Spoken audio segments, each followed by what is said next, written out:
Hello everyone and welcome back to Ace Attorney Investigations, Miles Edgeworth. I wasn't originally planning to do an episode for today, but I've been feeling pretty good, so figured why not since I'm enjoying this case and I really want to see how this turns out. If I had time, I would probably do even more because I am that invested in this. Alright. Just had some tea, so let's talk to the judge while my voice is still good. Your Honor, I'd like to ask you a few questions if you don't mind. Oh my god, I want that to be the thumbnail. I hope I remember. Where were you at the time of the murder? Do you suspect me of something? No, nothing of the sort, Your Honor. Very well, you may continue with your testimony. No, we need your testimony. Your Honor, it's your testimony I'm after. Oh, I had no idea you were chasing after me or my testimony. Beginning to sense that I might want to avoid being in the trial run by this judge.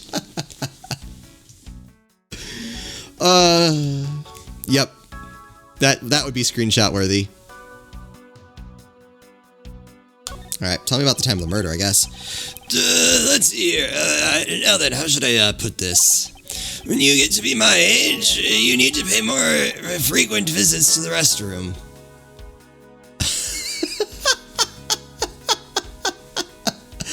Oh, is that where I thought this was going? I thought he was going to say that he didn't remember what time it was.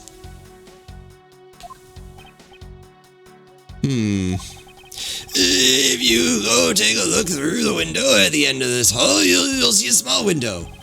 That is the window to the men's restroom. Oh. In other words, you can see clearly into this hallway from the men's restroom. Okay. When I was going to the restroom, that Detective Gumshoe, is it? Well, he was standing in front of the vending machines buying something from it. However, and I couldn't believe when I was about to exit the restroom, there was not a soul in the hallway anymore. Your Honor, if you could please come down and explain it to me rationally. Oh, I'm really sorry. Let me regain my composure. It was really suspicious. That's what my finely honed judge's intuition said. Although, well, until the murders occurred, I just sort of brushed it off. No. Apparently this judge doesn't understand the concept of staying calm. The restroom window, huh? I wonder if you can really see the men's bathroom window from that one there. Why? I feel like people shouldn't be peering into the bathroom. You can. I'm looking at it right now. I demand that you show me this view at once. I suspect that her height is what's limiting her ability to see. That's probably all I'm going to find out from His Honor. Wait, what? That's it? Alright. I made a whole thing of tea to prepare for that.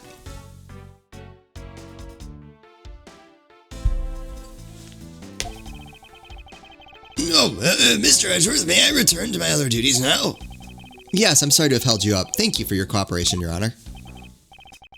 Oh, anytime, Mr. Edgeworth, anytime. That was a lot of prep for nothing. That's alright, I got some tea out of it. The judges in this country seem rather friendly. Yes, if not a little wishy-washy. However, I hear that they are known to hand down very fair verdicts. Okay. So what else do we have? Oh, can I look at this now? Nope. Can I talk to you? Oh yeah, he was looking for fingerprints and he found nothing. Can I leave? Nope. He's making a most ridiculous face. That may be, but at least he doesn't look like someone who would tell a lie on purpose. I suppose, but to Ivan Karma, evidence is the only thing that carries any weight. Of course, at any rate, this posture seems to be of no use. Poster! This poster seems to be of no use to us right now. Can I ask you? Oh wait, here we go. This is a pretty spacious hallway, but it's nothing compared to the ones at home. Indeed, because Mr. Ivan Karma's house is a bit too spacious. However, even with this much space, there's nowhere for that scruff face to hide. Well, other than the crime scene just beyond those doors. Francisca, I believe it's too early to draw any conclusions. It was already proven that Detective Gumshoe was in the hallway the entire time. Now all we need to do is gather more information. And to do that, I'll have to examine everything I see here by myself. So, according to the judge, someone looking through the restroom window that you can see from the window at the end of this hall can see into this hall. I wonder exactly how true that statement is, don't you? Well, it is possible to get a pretty clear view of this hallway from that restroom. Is there really a men's bathroom window through the window at the end of this hall? Of course. Can you not see it? I feel like I get why they did it for framing. But it really doesn't, the height difference doesn't really come across here because they're almost the same height in this window.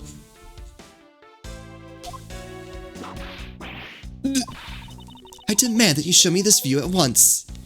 Why are you peering into the men's room? I suppose I should go examine that window once again anyway. Alright, we'll go back. You've gathered so much information, but they feel like just random fragments to me. I wonder what really happened here. Random fragments? No matter how unrelated they may seem at first, they might actually fit together somehow. I grow tired of your inner monologues. Say something. I want that as a screenshot too. I'm going to end up in pieces thanks to that whip before I can piece the logic together. Oh, that's it. What about... You want some food? Asking people for help is breaking the rules, Miles. As I said earlier, this is a competition, a battle of wits. If you want to ask someone for an opinion, you should start with yourself. In other words, you have no real opinions about this piece of evidence, do you? Okay.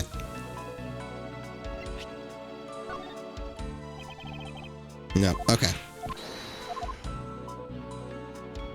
What do you think of his bonus? Scruffy's annual bonus envelope? What a useless piece of evidence. I don't think so. Especially now that she's calling it out. It's like, oh, well, obviously it's going to be something. Yes, well, obvious point aside, what do you think about the low amount of money? A pathetic amount for a pathetic detective. I think it rather suits him. But don't you think it's a bit too low, even for an officer like him? Yeah, that is weird. Wait, oh! He cashed it. Okay.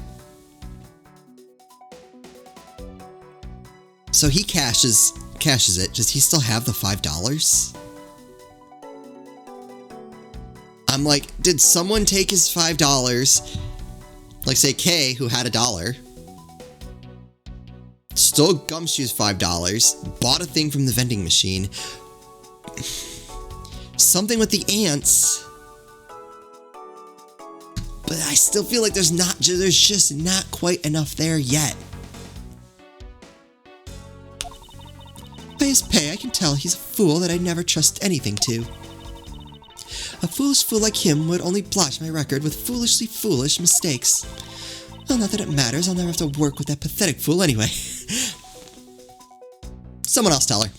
That was a bit harsh, even for you, Francisca.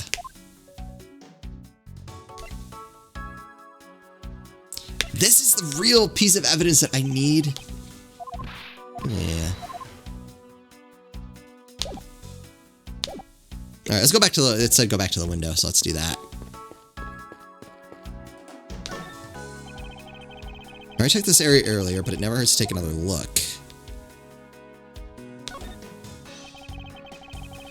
Belongs to the men's restroom. I can't see it.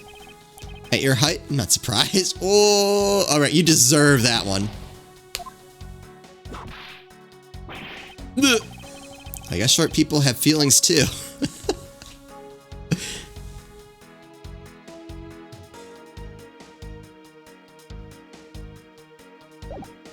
I feel like I have aggressively average height, so I can't comment one way or the other.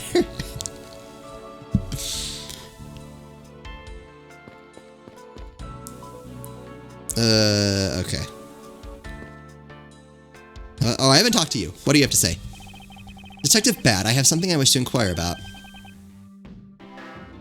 For a second, I thought he was putting his fists up, like getting ready to fight. Oop. hit the button. Alright, maybe fourth episode was a mistake. Hey, how about doing some actual work, you? I wish to inquire into Detective Gumshoe's movements during the recess. You're getting in the way of the investigation. I have an order from Mr. Von Karma himself. Plus, I still hold investigative authority.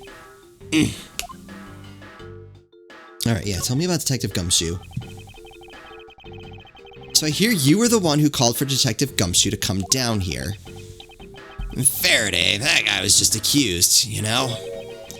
I just knew something was gonna happen. My detective instinct told me. Thought of good it did you. You couldn't even protect one lone prosecutor with it. Ooh. Gonna pull out the mirror. Francisca, I think you need to apologize. I'm sorry. I'm terribly sorry, Detective Bad. Please continue. I used the phone on the first floor. Called the precinct. Told them to send somebody over. And that detective's the one that showed up. And only upon his arrival did you set Detective Gumshoe to stand guard, Detective Bad. Yeah, I waited for him on the first floor. After he got here, we came up to these defendant lobbies together. Okay. As we entered this hallway, we ran into you. She told us that Faraday was really mad. And that he dragged Rel off to lobby number 2 to have a word or something. That Faraday had said to not let anyone interrupt them. So what choice did I have? All I could do was tell the big lug to stand guard outside. Okay. And around what time did that all of that take place? Let's see, I think it was about 30 minutes before I heard the gunshot. After giving the big lug his assignment, he never left the hallway, not once. Oh, and how can you make such a claim? One of the guards out in this floor's main lobby swore to me he didn't. If the detective never left the hallway, then where did he disappear off to? That's simple. He must have gone into lobby number 2 just as I suspected. You and I, we were in lobby number 1 next door. The only one without an alibi is Gumshoe. It would seem that I'm still missing some key pieces of information. Alright, tell me about the gunshot.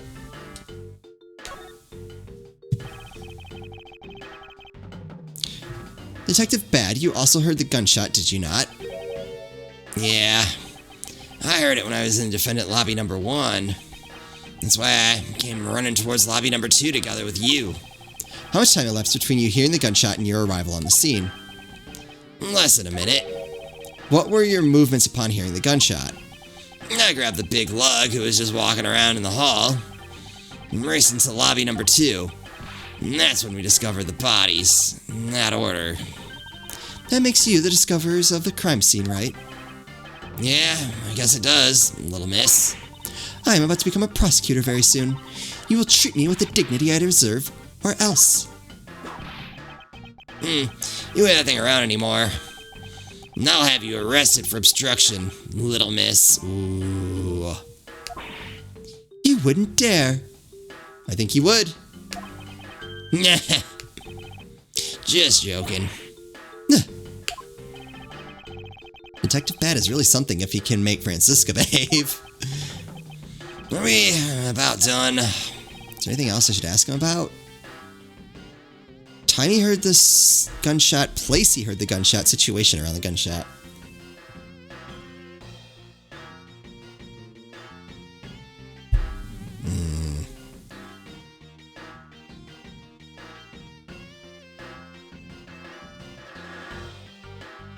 And between the situation or the time, because we don't know what time he heard the gunshot. So I think there's something more to that. The place we already know, so I can eliminate that. I'm going to go with time. I'd like for you to tell me the exact time you heard the gunshot. It was around the end of recess, and the trial was about to start again, I think. He was supposed to make time for himself to transfer the evidence he was holding. I got the sense he wasn't going to show for the handoff.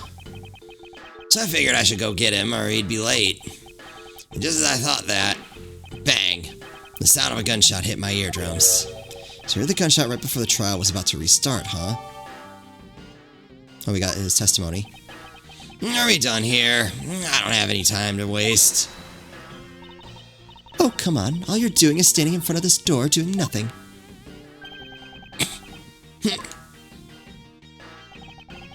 I get the sense that he is somewhat investigating this crime scene, or rather that he is keeping us under surveillance. But to what end? Detective Bad, may I ask that you cooperate with us for just a bit longer? I don't have anything else to say to the two of you. You guys were the ones who said you wanted to investigate in the first place. Fine then, be obstinate. We'll just do as we please. Come on, Miles. You may no longer be willing to help us, however, may I ask for the forensic scientist's cooperation? Do as you like. Okay.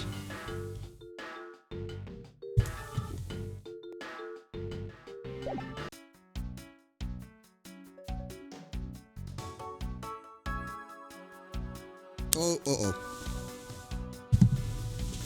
I dropped my stylus.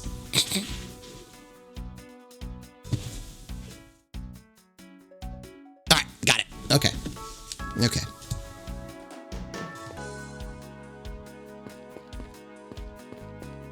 You have any logic we can tie together?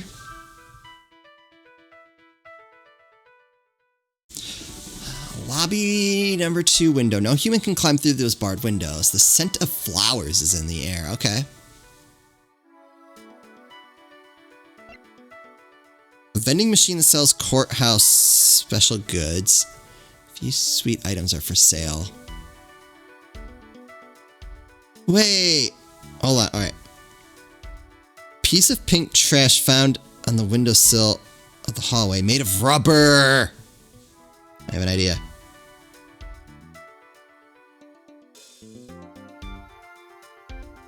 Found on the floor under the bench, a hill of ants are attracted to its sweet scent.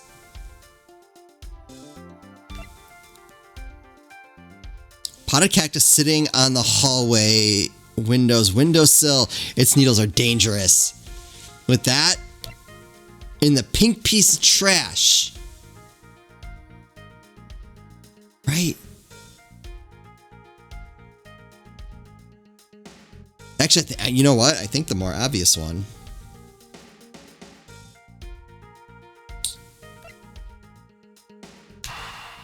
Vending machine and sweet roll crumbs. Let's see if that gets us anywhere. These bits of chocolate and cake, could they not have come from a Swiss roll? A Swiss roll? Why would a courthouse sell such a thing like that? May not seem like the right venue, however, it is being sold right over there. Yeah, we had that whole conversation. The vending machine? Ah, I see. Stay neutral as a Swiss do until the end with these.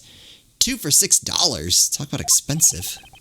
Leaving the fact that it's on the expensive side aside, the fact that the cake crumbs and chocolate bits were found in this hallway suggests that they came from a Swiss roll that was purchased from this machine.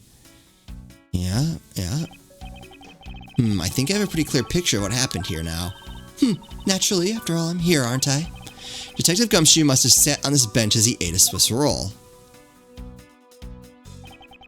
And as he ate, he dropped it on the floor and sullied the bench.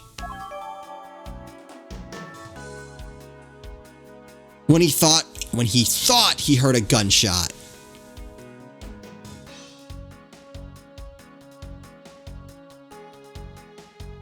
That caused him to drop it. Okay. How could he not have cleaned up after himself? How utterly despicable. Don't you dare whip me again. It wasn't I who made the mess in the first place. Anyway, if it was indeed Detective Gumshoe who bought the Swiss roll, that creates a rather interesting contradiction of facts. A contradiction? Where? I think another look at the special courthouse vending machine is in order. Yeah.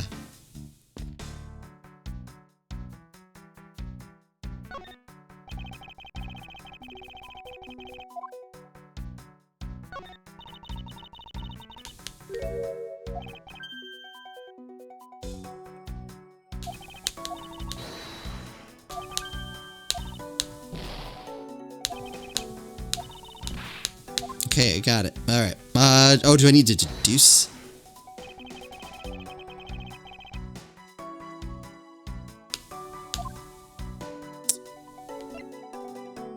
Yeah, because he only got $5, and then he said that was all the money he had. About Detective Gumshoe's finances, he said that until this morning, he didn't have even a single penny on his personage. Just how poor is that guy?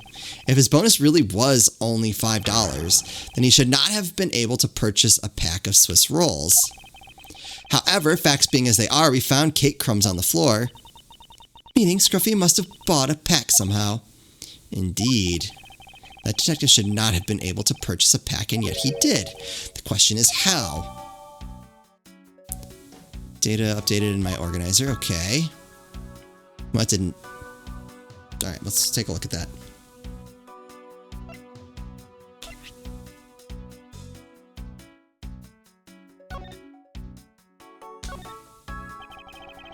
Can't believe they're selling these Swiss rolls like these in vending machines these days. Yes, and I can't believe it's $6 for two. I mean, who charges that much for a commoner's junk food?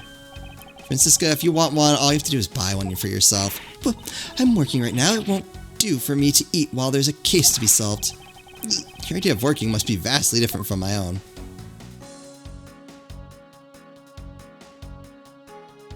Anything on this that I should be looking for?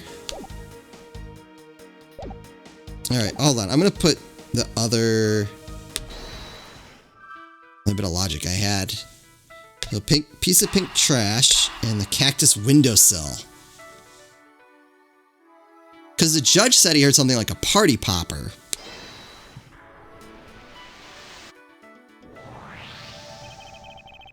This pink rubbery substance, I saw this in a different form earlier today. I believe this is a piece of a popped balloon. Yep. I suppose that's possible. The balloon probably got a little too close to our friend the windowsill cactus. Right, but how? That would be the logical conclusion, yes. Yeah. Wait.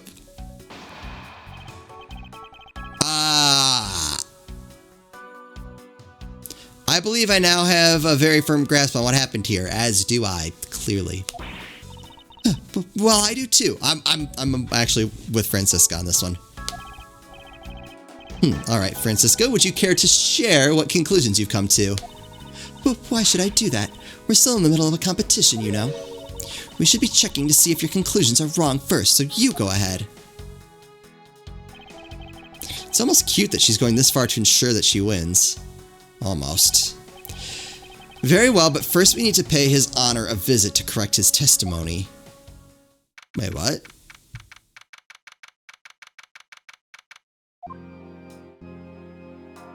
Hey, the judge is back. Your Honor, if I may, I'd like to test your witness testimony to see how it stands up.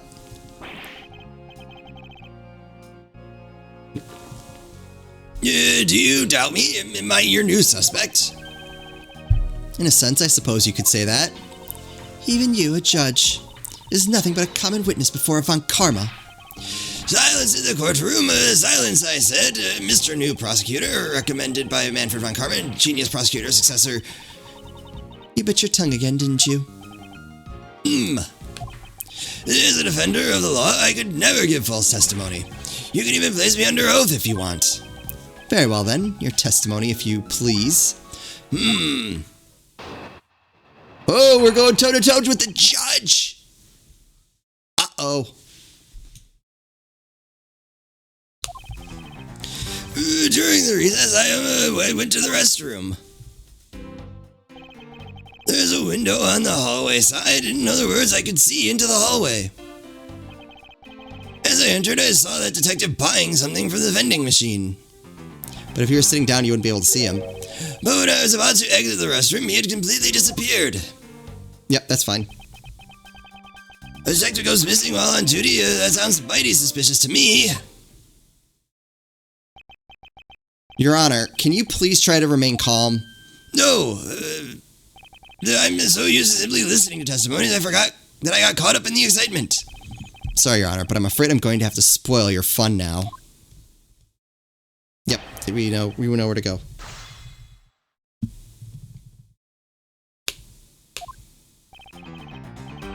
I went to the restroom. Yep, I'm not going to press that. There's a window on the hallway side. In other words, I could see into the hallway. As I entered, I saw the detective buying something from the vending machine. But when I was about to exit the restroom, he had completely disappeared. What do I do here? I'm going to press it. He disappeared, but Your Honor, didn't you just say I saw the detective buying something from the vending machines? Oh, yes, I did. The restroom window looks over the courtyard and right into the hallway. But just as I was about to exit, and I took another look, and there was no one in sight. I know I was just going. That led me to the only solution to this mystery. The detective must have gone into the crime scene in the lobby number 2 at that point. So he looked into the hallway from the restroom, and over the courtyard, did he... Sounds mighty suspicious to me.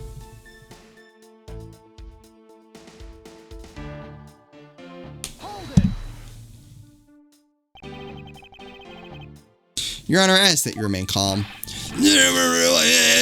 I'm perfectly calm. Being anything but perfectly calm. It appears His Honor could not have been mistaken in what he saw. I suppose so, given his line of sight. However, Francisco, why do you suppose our lines of sight are so different? If you're referring to my height, I'm going to whip you to death.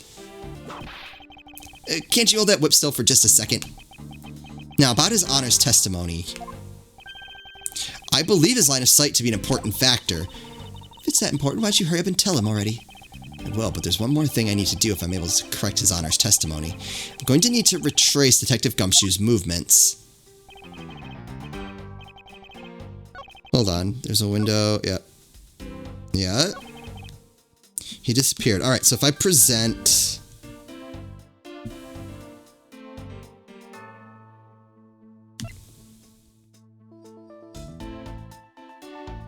the fingerprints, because that proves that he was on the bench, which the judge would not have been able to see.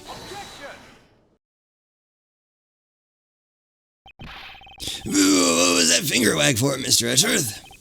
And don't you know it's rude to shout objection while someone is giving testimony? If you truly are a man of the law, then you must always be vigilant. For example, I myself never let an opportunity to shout objection pass me by. Miles Edgeworth, it's one thing to be passionate about your job, but this is real life. As what some people may say is the pot calling the kettle black. Your Honor, I wonder if you might take a look at this for me. No, what is that filth? How dare someone dirty the hallway bench like that? Who is the culprit? The party is hereby found guilty of uncleanliness. You must know the uncouth bench sullier has already been placed under arrest, thanks to your earlier testimony, Your Honor. Oh, well, that's good, but who was it? We were able to discover something from the smudge on the bench, namely Detective Gumshoe's fingerprints. Not happy with committing just murder, he had to go and dirty the courthouse too? Guilty! Your Honor, please calm down. While it's true that the detective is the one who made the mess on the bench, we have not yet established that this action is related to the double murder. What do you mean? I believe that the detective bought a pack of Swiss rolls from the vending machine and then promptly sat down on the bench to eat one.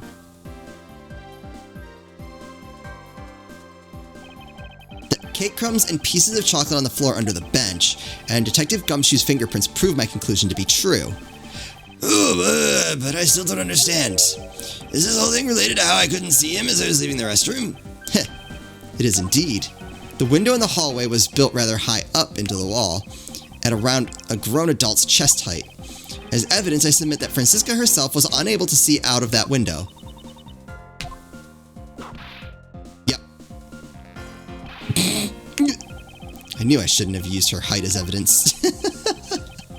Basically, that's what this means is that the area directly under the hallway window is a blind spot when the hallway is being viewed from the men's restroom. Then... It seems that you have made the connection. If someone were to sit on the bench under the window, yes, even someone as large as Detective Gumshoe, you would effectively disappear from sight. What? Do you finally see, Your Honor? Your testimony has just proven that Detective Gumshoe was in the hallway the entire time. Not necessarily. Sorry. I didn't mean to say it with that much enthusiasm. All I wanted to do was try saying it once. Here, let me try that again. Hold it! Is there something of value you'd like to say? Yes, actually, there is. I remembered something else just now, And we'll just have to find out what that something else is in the next episode. All right, so we cleared up a little bit of this. But clearing Gumshoe just puts us back to square one. I don't think we've gotten much new information that's going to help us out. I feel like that $5 that was under the vending machine is going to be important, but I think that part comes later. We shall see. I hope you guys are all enjoying the series so far. As always, thank you all so much for watching, and I'll see you next time.